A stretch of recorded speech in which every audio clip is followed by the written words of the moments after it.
আপনারা যেমনটি দেখতে পাচ্ছেন যে আজকে আমরা আইন শৃঙ্খলার যে সকল বাহিনী আমাদের সাথে, আমাদের পুলিশ সুপার মহোদয় তিনি আছেন, পুলিশের পক্ষ থেকে আমাদের বিজিবি আছে, আমাদের আর্মি আছে, আমাদের এয়ারফোর্স থেকে তারা এসেছে, আমাদের আনসার আছে, আমাদের র্যাব আছে, আমাদের সকল বাহিনী আমরা আজকের দিনটাতে আমরা একটি মহড়ার আয়োজন করেছি।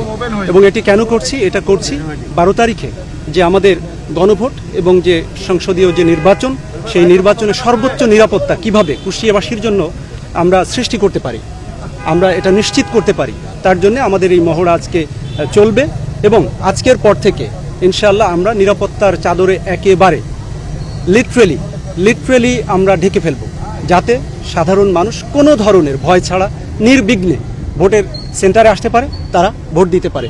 যে কোনো দুষ্কৃতিকারী হোক যারা ভোটে বাধা দিবে, আমরা তাদের বিরুদ্ধে সর্বোচ্চ আইনানুগ ব্যবস্থা অবশ্যই নিব। ধরনের লিখিত অভিযোগ আমরা এখনো পাইনি, তবে আপনার কাছে আমরা জানলাম লিখিত অভিযোগ যদি আসে অবশ্যই আমরা আইনানুগ যে ব্যবস্থা সেটি আমরা নিতে পারবো এবং আপনি সেটা জানতে পারবেন। আমাদের এ পর্যন্ত আমাদের 125টির মতো আমরা ঝুঁকিপূর্ণ কেন্দ্র আমাদের একটা পর্যায় থেকে আমরা পেয়েছি। এছাড়াও আরও ঝুঁকিপূর্ণ কেন্দ্র হতে পারে এবং প্রত্যেকটি ঝুঁকিপূর্ণ কেন্দ্রের ক্ষেত্রে আপনারা জানেন যে সিসিটিভির ব্যবস্থা রয়েছে, আমাদের সেখানে সেই ক্যামেরা রয়েছে, যেমন আমাদের পুলিশের পক্ষ থেকে বডি অন ক্যামেরা রয়েছে। আমরা প্রত্যেকটি বিষয় ইনশাল্লাহ অ্যাটেন্ড করব, কোনো সমস্যা সৃষ্টি করতে পারবে না। আপনি জানেন যে আমি যদি আমাদের এখান থেকে শুরু করি যে আমাদের প্রত্যেকটি আসনে আমাদের এক্সিকিউটিভ ম্যাজিস্ট্রেট রয়েছে।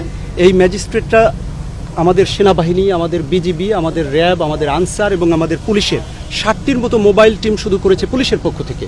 এবং এছাড়াও তাদের স্ট্রাইকিং ফোর্স রয়েছে, আনসারের 12টি স্ট্রাইকিং ফোর্স রয়েছে, আমাদের র্যাবের এভাবে প্রত্যেকের আলাদা আলাদা করে, এমনকি আমাদের সেনাবাহিনীর পক্ষ থেকে 6টি ক্যাম্পকে তারা স্প্লিট করে নোডাল পয়েন্ট করেছে 18টি, অর্থাৎ 18টি স্ট্রাইকিং ফোর্সের মতো সেনাবাহিনীও কিন্তু আমাদের সাথে থাকছে। সুতরাং মানুষের যদি কোনো সমস্যা হয়, সে প্রত্যেকটি সমস্যা আমরা অ্যাটেন্ড করতে পারবো বলে আমরা বিশ্বাস করি এবং এটাই ঘটবে ইনশাল্লাহ। আমরা অবশ্যই প্রত্যেকটি সমস্যা আমরা ফেস করতে পারবো। আমাদের চরসাদিপুর রয়েছে, সেখানে আমাদের সেনাবাহিনীর একটি টিম সার্বক্ষণিক ওখানে ডিপ্লয়েড থাকবে।